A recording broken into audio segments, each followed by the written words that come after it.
Arc எ love story அப்படிங்கிற ஒரு English movie இப்போ தமிழ் டப்பிங்கோட வெளிவந்திருக்கு. இந்த திரைப்படம் எப்படி இருக்கு அப்படிங்கிறத இந்த ரிவ்யூவில் பார்த்துடலாம். இதில் படத்தோட கதையை பொறுத்தளவுக்கு படத்தோட கதாநாயகன் வந்து பென். ஸோ பென் வந்து பார்த்தீங்கன்னா கல்யாணமாகி ஒரு மனைவி இருக்கிறா.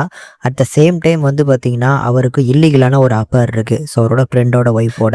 அவங்க பேர் நயோமி. சொல்லப்போனால் இந்த படத்தோட ஹீரோயினே அவங்க தான். ஸோ ஆப்போசிட்டில் அவங்க வந்து பார்த்தீங்கன்னா அவங்களோட ஹஸ்பண்ட் கிட்ட இந்த மாதிரி இல்லீகலான ஒரு அஃபேர் தெரிஞ்சால் என்ன நடக்குமோ அப்படிங்கிற ஒரு பதட்டத்தோட தான் இந்த ரிலேஷன்ஷிப்பை மெயின்டைன் பண்ணிட்டு இருக்காங்க.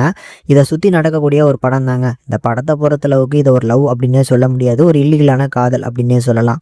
படத்தை பொறுத்தளவுக்கு ஒரு சுமாரான ப்ரெசன்டேஷன் தான். ஸோ ஒரு லவ் ட்ராமா, நல்ல ரொமான்டிக்கல் ட்ராமாவை பார்க்கணும்னு நினைக்கக்கூடிய ஆடியன்ஸுக்கு இந்த படத்தில் ரொமான்ஸ் போர்ஷனுமே அந்தளவுக்கு ஹெவியாக இல்லை. ஒரு வேளை கட் பண்ணி தூக்கிட்டாங்களா என்னமோ தெரில. படத்தில் ஒரு சில இடங்களில் லிப்லாக் சீன் வருது. மித்தபடி வந்து பார்த்தீங்கன்னா ஹெவியான ரொமான்ஸ்லாம் கிடையாது. சரி, இந்த படத்தில் ஒரு கதையாவது இருக்கா அப்படின்னு கேட்டிங்கனாலும் அந்தளவுக்கு ஒரு எஃபெக்டிவான ஒரு கதையும் கிடையாது. சொல்ல வரக்கூடிய விஷயத்தையுமே வந்து பார்த்தீங்கன்னா டேரெக்டாக அவங்க சொல்லலை. பத்தாத குறைக்கு பர்ஃபார்மன்ஸும் சுமாராக தான் இருக்குது. இதையும் தாண்டி வந்து பார்த்தீங்கன்னா படத்தில் நிறைய இடங்களில் தமிழ் டப்பிங்கே இல்லாமல் மியூட்டடில் தான் போகுது. அதனால் இந்த படத்தை ஸ்கிப் பண்ணிக்கிறது ஒரு நல்ல ஆப்ஷனுங்க.